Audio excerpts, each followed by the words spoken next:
Bonjour et bienvenue encore sur notre chaîne YouTube MedNursing Hub. Aujourd'hui, dans la deuxième partie des pathologies de la thyroïde, nous allons vous parler de l'hypothyroïdie. Dans la vidéo, on va couvrir les causes et les symptômes de l'hypothyroïdie, comment est-elle diagnostiquée et traitée, ainsi que les instructions pour le patient. Sans plus tarder, commençons d'abord par comprendre ce que c'est l'hypothyroïdie. L'hypothyroïdie, ou insuffisance thyroïdienne, se caractérise par une production insuffisante d'hormones thyroïdiennes par la glande thyroïde, un petit organe en forme de papillon situé dans le cou. Le préfixe hypo signifie en dessous de la normale. Dans notre cas, la quantité d'hormones thyroïdiennes produite est donc inférieure à la normale.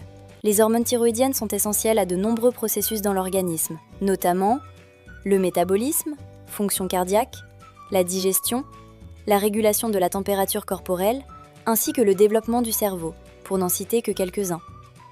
Donc, si pas d'assez d'hormones thyroïdiennes, certains organes dans votre corps vont fonctionner au ralenti.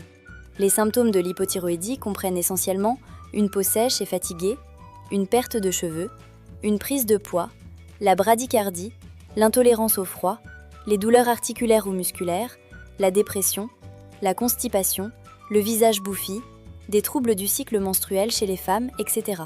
Certaines personnes peuvent également développer un goitre. Il s'agit d'une hypertrophie de la glande thyroïde, qui peut donner l'impression que le cou est enflé. Parlons des causes de l'hypothyroïdie. La maladie de Hashimoto est la cause la plus fréquente. Il s'agit d'une maladie auto-immune, dans laquelle le système immunitaire, qui est censé protéger l'organisme, attaque la glande thyroïde et l'endommage. Cela l'empêche de produire suffisamment d'hormones thyroïdiennes.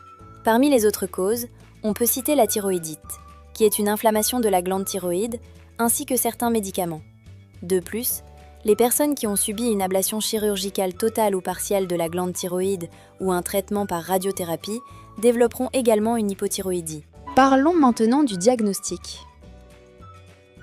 Pour diagnostiquer l'hypothyroïdie, votre médecin vous posera quelques questions sur vos antécédents médicaux et vous demandera des détails sur vos symptômes. Ils procéderont également à un examen physique afin d'effectuer des analyses sanguines thyroïdiennes qui peuvent inclure les taux de TSH, T3 et T4. La TSH, ou hormone thyréostimulante, est une hormone produite par l'hypophyse, une glande située dans le cerveau, qui stimule la glande thyroïde afin qu'elle produise des hormones thyroïdiennes, notamment la T3 et la T4. La plupart des personnes souffrant d'une insuffisance thyroïdienne présentent des taux élevés de TSH et des taux réduits de T3 et T4.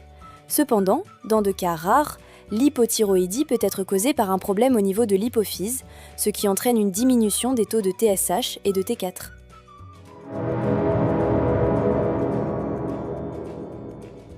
Quant au traitement de l'hypothyroïdie, il consiste à remplacer les hormones thyroïdiennes que votre corps ne peut plus produire par un médicament à base d'hormones thyroïdiennes telles que la lévothyroxine.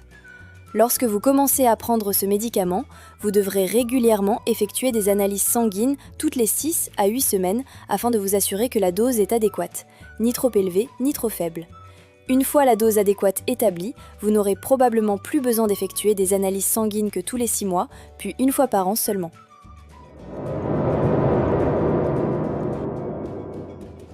Côté éducation. Il est très important que vous preniez vos médicaments conformément aux instructions et régulièrement.